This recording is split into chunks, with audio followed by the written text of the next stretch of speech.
ये कहानी है एक ऐसे बादशाह की जिसने हमारे देश भारत में एक ऐसा शहर कायम किया जिस शहर में सिर्फ और सिर्फ औरतों को ही रहने की इजाजत थी और उस शहर में मर्दों का आना बिल्कुल मना था।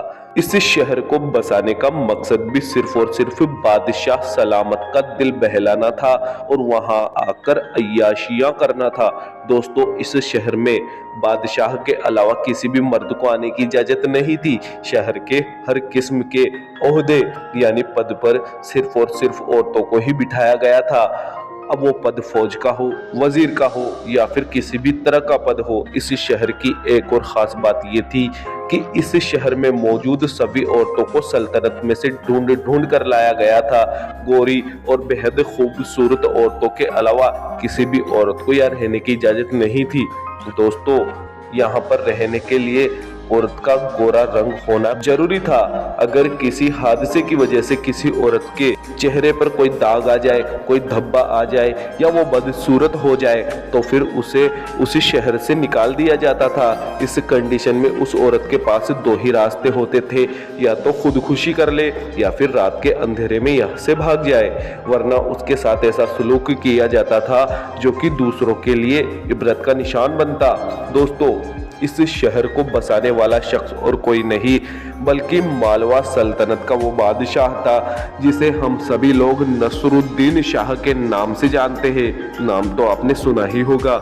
ये सल्तनत 14वीं सदी के आसपास कायम हुई और मुगल बादशाहों के आने तक मौजूद रही और ये सल्तनत आज के मध्य प्रदेश में पनपी थी। दोस्तों, नसरुद्दीन शाह ने मालवा सल्तनत पर 1500 से लेकर 1510 तक हुकूमत की थी और अपने 10 साल के शासनकाल में उसने एक भी ऐसा काम नहीं किया जिसके लिए उसे याद किया जाए। और इस बादशाह ने शहंशाह बनने के लिए अपने बाप गयासुद्दीन शाह को ही जहर देकर मार दिया था।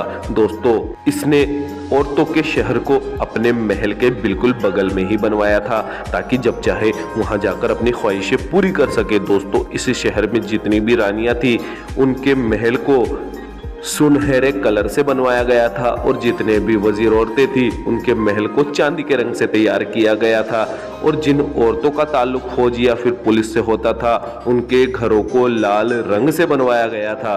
दोस्तों, इस शहर में एक स्कूल भी होता था जिसमें लड़कियां पढ़ाई नहीं करती थी बल्कि सिर्फ और सिर्फ डांस और म्यूजिक की तालीम उनको दी जाती थी।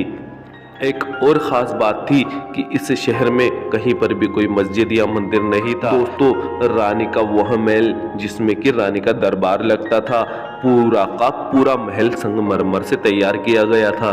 दोस्तों, एक और ख़ास बात, इस पूरे शहर की औरतों के लिए ये ज़रूरी था कि अपने बदन पर अलग अलग तरह की खुशबू लगाए और जब भी बादशाह यहाँ आए तो उनको पूरा शहर महकता हुआ लगे। दोस्तों, इस शहर की आबादी शुरुआत में 10,000 थी जो बाद में बढ़कर 20,000 हो गई।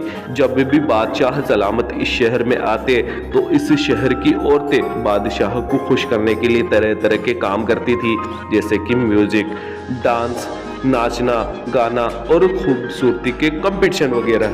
दोस्तों, इस शहर में ईद के मौके पर एक बड़ा बाजार लगता था जिसे मीना बाजार के नाम से जानते हैं। ये बाजार 3 दिन तक लगातार लगता था और इस पूरे बाजार को सिर्फ और सिर्फ औरतें ही चलाया करती थी और इस बाजार में बादशाह सलामत खुद भी घूमने आया करते थे और अगर उन्हें सामान के साथ कोई औरत भी पसंद आ जाती तो उसे भी अपने साथ ले जाते थे। दोस्तों, इस बादशाह की मौत के बाद ये शहर पूरी तरह से उजड़ गया और वीरान खंडरों में बदल गया।